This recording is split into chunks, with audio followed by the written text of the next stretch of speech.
Hello, brothers, sisters. I was in church Sunday and I was listening to an awesome sermon on John 6. And the area of John 6 that I listened this sermon was about Jesus and how he fed the 5,000. And this message was quite powerful. And for me, a person who had just moved and arrived in a new country, I had a lot of doubts. I still do. But sitting in church and listening to this message really, really opened my eyes. And I'm just going to share this with you. And hopefully this will encourage someone else. So John 6:1 would say, sometime after this, Jesus crossed to the far shore of the Sea of Galilee, and a great crowd of people followed him because they saw the signs he had performed by healing the sick. Then Jesus went up on the mountainside and sat down with his disciples. The Jewish Passover festival was near. When Jesus looked up and saw a great crowd coming toward him, he said to Philip, "Where shall we buy bread for these people to eat?" And you notice Jesus was the one asking the question.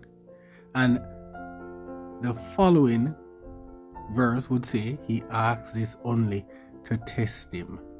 And whilst I was listening, and the preacher said, we have different types of faith believers. And I was like, okay, this is new.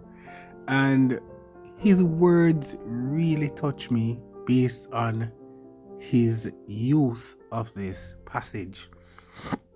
And then when Philip answered, it would take more than a half a year's wages to buy enough bread for each one to have a bite. And this is our first type of believer.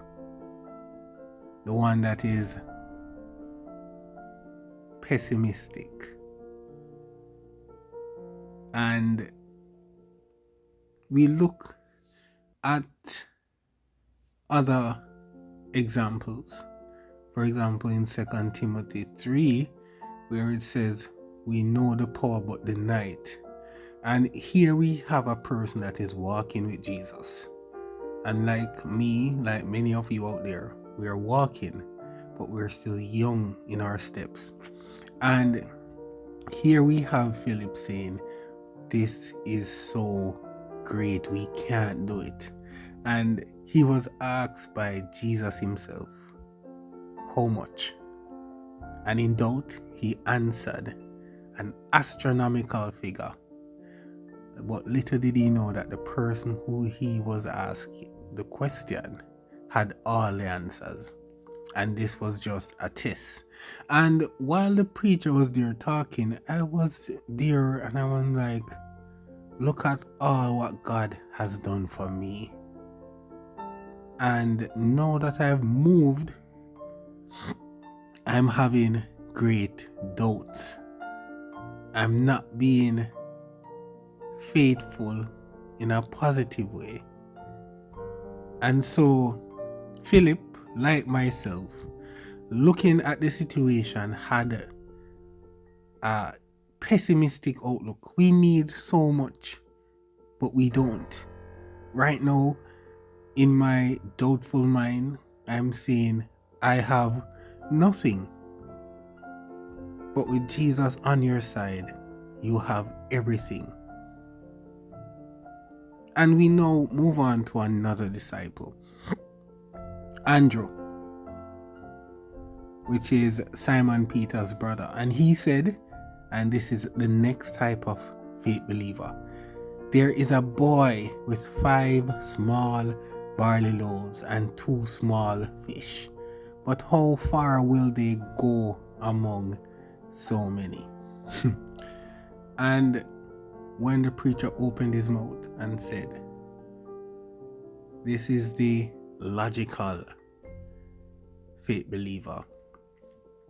And at that moment, I found myself looking deeper.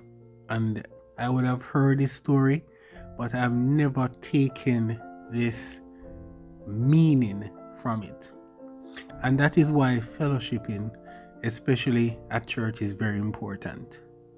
And for persons like myself, oftentimes I would say I don't have to go to church, but I've really found it important to go to church and hear of different interpretations that really has encouraged me. And being logical, he would ask Jesus, who he would have seen done illogical things, how far can these go?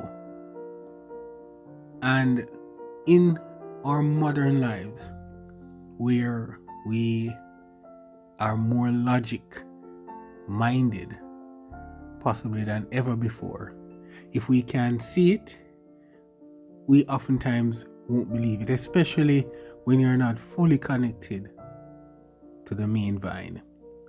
And so this really hit me very hard, because here I was sitting in church,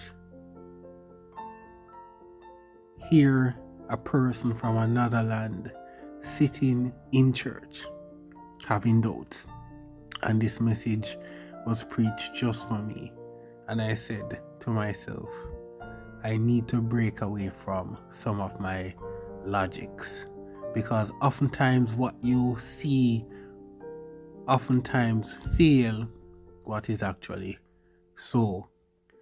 And in his logical mind, he forgot that Jesus, the Son of God, the man who was working miracles, the man who they saw work miracles, could do these things.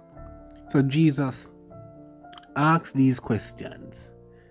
Jesus heard these things and opened up their eyes to the possibilities of having a rock solid faith. And we look at the disciples as persons who would have walked with Jesus for 3+ years. But it wasn't until after his death that their faith had become solidified. And we must realize that this walk in Christendom isn't for the faint and light-hearted. And it really does take away the logics, especially when it comes on to loving someone, especially when it comes on to hardships. The logic and the pessimism oftentimes burden us down. But Jesus has showed us in this story that with a positive mindset, with a strong faith, with an unwavering faith, one that isn't tossed like the sea, all things are possible. Look at Job, a man who had everything but lost all, and was told to curse God and die, but he chose to have faith, and he was blessed and restored. Thank you all, and I will definitely start using this medium to share my experiences, and I would love for you to comment. And I thank you for listening, and I hope you will be blessed, and pray for me, and let's keep praying for each other. Have a blessed and wonderful day.